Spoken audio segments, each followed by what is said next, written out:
In our last lecture, we have seen that the unbiasedness condition plays a very vital role in search for a good estimator. But in practice, all parametric functions do not have unbiased estimators.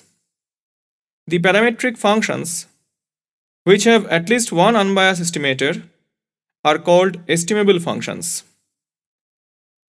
In our present lecture, first we shall discuss the idea of an estimable function. We consider some examples.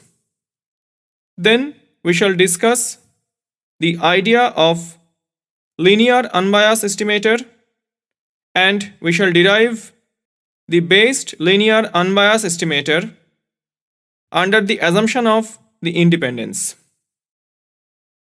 Finally, we shall make some remarks on the unbiased estimator.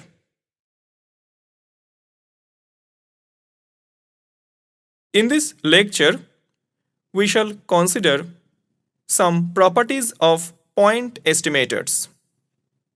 In any given problem of estimation, we may have a large, often an infinite class of appropriate estimators for a given parametric function, say g theta, of the unknown parameter theta. A natural question may arise: are some of many possible estimators better in some sense than others? In order to decide whether an estimator is better than the others, we need to know certain properties. One of such property is the closeness property. Let us consider two estimators, capital T1 and capital T2, for estimating a parametric function g theta of the unknown parameter theta. The estimator T1 will be called more concentrated estimator of g theta than T2 if for every epsilon greater than 0 probability under theta mod T1 minus g theta less than epsilon, this probability is greater than equals to probability under theta mod T2 minus g theta less than epsilon for all theta belongs to script theta. Let us write this equation as star. A necessary condition for star to hold is that expectation under theta T1 minus g theta whole square is less than equals to expectation under theta T2 minus g theta whole square for all theta belongs to script theta, provided expectation under theta Ti minus g theta whole square exists for all I equals to 1, 2. To prove the result, let us consider the following lemma. For any non-negative continuous random variable x whose expectation exists, expectation of x equals to integral 0 to infinity probability capital X greater than small x dx. Since T1 minus g theta whole square is a non-negative random variable, expectation T1 minus g theta whole square equals to integral 0 to infinity probability under theta mod T1 minus g theta greater than epsilon d epsilon. Therefore, expectation T1 minus g whole square will be less than expectation T2 minus g whole square if probability under theta mod T1 minus g greater than epsilon, this probability is less than equals to probability under theta mod T2 minus g greater than epsilon for all theta and for all epsilon greater than 0. That is, probability under theta mod T1 minus g less than epsilon, this probability is greater than equals to probability under theta mod T2 minus g less than epsilon for all theta and for all epsilon greater than 0. From the above result, it is clear that the closeness of an estimator t can be measured by the quantity expectation under theta t minus g whole square for all theta belongs to script theta. It is called the mean squared error or MAC of the estimator t. Thus, MAC of an estimator t for estimating g theta is defined by MAC under theta bracket t equals to expectation under theta t minus g theta whole square for all theta belongs to script theta. The term t minus g theta is called the error of t in estimating g theta, and thus expectation under theta t minus g theta whole square is called the mean squared error of t. It measures the average squared difference between the estimator t and the parameter g. Naturally, we would prefer an estimator with smaller or smallest MAC.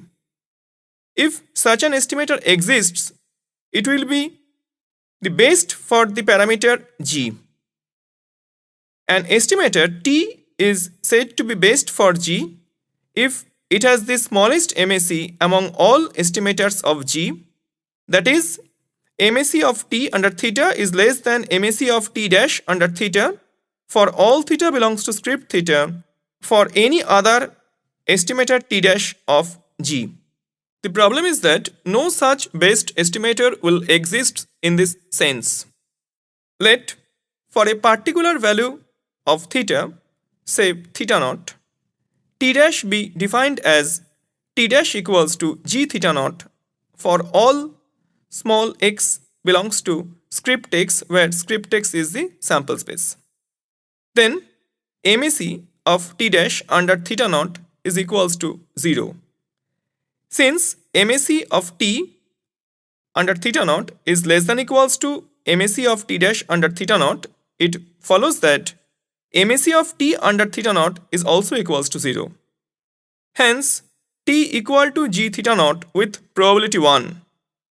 Since theta naught is arbitrary for any theta, t equal to g theta with probability 1.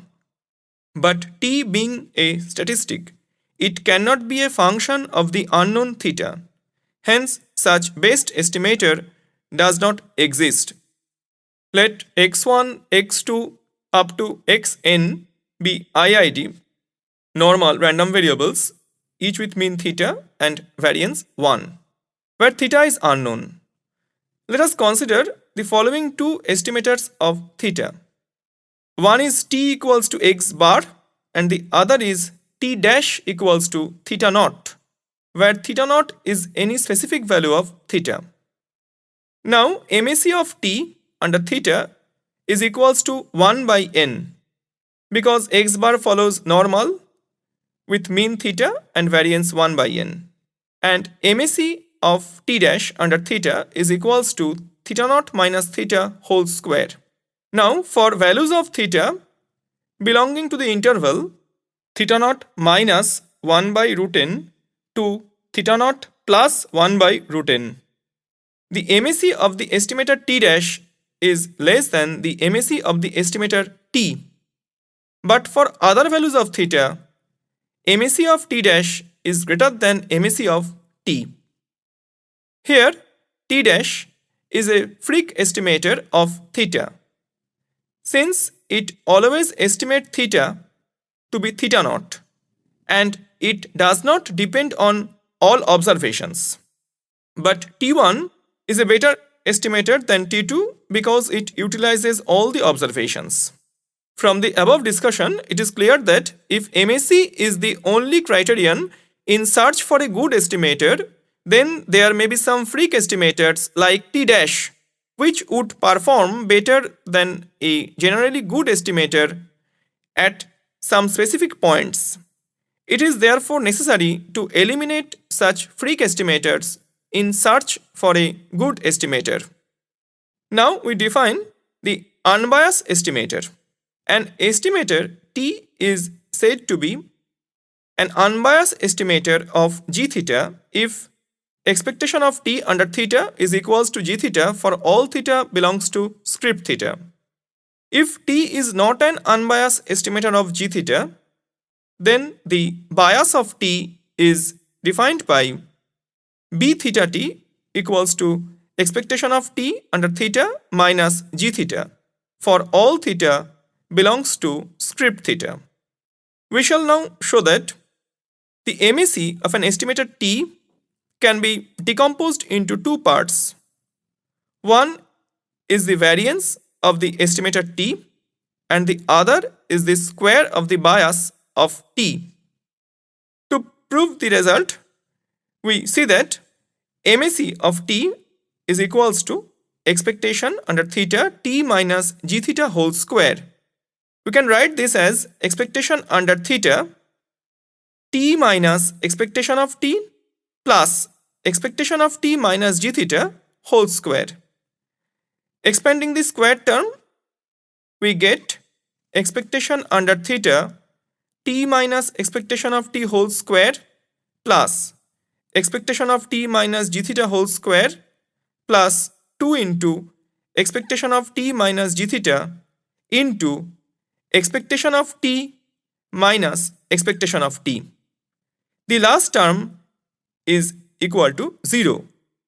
Therefore, MAC of t is equals to expectation under theta t minus expectation of t whole square plus expectation of t minus g theta whole square, which is equals to variance of t plus square of the bias of t. Thus, MAC incorporates two components, one measuring the variability of the estimator, that is the precision, and the other measuring its bias, that is the accuracy. Now we shall consider some examples where the MAC of a biased estimator is smaller than that of an unbiased estimator. The first example, suppose x1, x2 up to xn are IID, normal, mu, sigma square random variables, where mu and sigma square are unknown. Consider all estimators of sigma square of the form capital T equals to some constant c into s square, where c greater than 0 and s square equals to 1 by n minus 1 into summation over I from 1 to n xi minus x bar whole square, where x bar equals to 1 by n summation over I from 1 to n xi. Now, MAC of Cs square equals to expectation Cs square minus sigma square whole square. This is equals to c square into expectation s to the power 4 minus 2c into sigma square into expectation of s square plus sigma to the power 4. Since n minus 1 into s square by sigma square follows chi square n minus 1, it follows that expectation of s square is equals to sigma square and expectation s to the power 4 is equals to n plus 1 by n minus 1 whole into sigma to the power 4. Thus we get MAC of Cs square is equals to sigma to the power 4 into c square into n plus 1 by n minus 1 minus 2c plus 1. Let us write the function as hc, which is a continuous function of c. Now differentiating hc with respect to c, we get h prime c equals to sigma to the power 4 into 2c n plus 1 by n minus 1 minus 2. Setting h prime c equals to 0, we get c equals to n minus 1 divided by n plus 1, and hence t equals to 1 by n plus 1 into summation over I from 1 to n xi minus x bar whole square. Clearly, t has the minimum MAC among all estimators of the form C into S square. But T is not unbiased for sigma square since expectation of T equals to n minus 1 by n plus 1 into sigma square. Hence, T is a biased estimator of sigma square having smaller MAC than the unbiased estimator S square of sigma square. Consider another example. Suppose x1, x2 up to xn be independently distributed normal theta, 1 random variables, where theta is unknown and it is known that mod theta less than equals to 1. Here x bar is unbiased for theta because x bar follows normal with mean theta and variance 1 by n. Consider the following estimator T of theta such that T equals to minus 1 if x bar less than minus 1 equals to x bar if modulus of x bar less than equals to 1 and it is equals to 1 if x bar greater than 1. Then expectation of T is equals to probability x bar greater than 1 minus probability x bar less than minus 1 plus integral minus 1 to plus 1 x bar into f x bar dx bar. Clearly, expectation of T is not equals to theta and T is a biased estimator of theta. But MAC of x bar minus MAC of T is equals to integration minus infinity to plus infinity x bar minus theta whole square f x bar dx bar minus MAC of T, which is equals to integration minus infinity to minus 1 x bar minus theta whole square minus 1 minus theta whole square into fx bar dx bar plus integral 1 to infinity x bar minus theta whole square minus 1 minus theta whole square into fx bar dx bar. Now in the first integral, x bar less than minus 1 implying x bar minus theta less than minus 1 minus theta less than 0. Therefore, x bar minus theta whole square greater than minus 1 minus theta whole square. In the second integral, x bar is greater than 1 implying x bar minus theta greater than 1 minus theta greater than 0, which implies x bar minus theta whole square is greater than 1 minus theta whole square. Therefore, the difference between MAC of x bar and MAC of T is greater than equals to 0 and therefore MAC of T is less than equals to MAC of x bar. In the present lecture, we have seen that for a binomial population with parameters n and theta, where n is known, the only estimable functions of theta are polynomials in theta of degree n or less. As a result, we have seen that 1 by theta is not estimable. In the present lecture, we have also seen that an unbiased estimator may not be admissible, it may not exist, it may not be unique, and finally, it may not be invariant under a transformation. Also, we have seen that we can estimate 1 by theta by using an inverse binomial sampling scheme.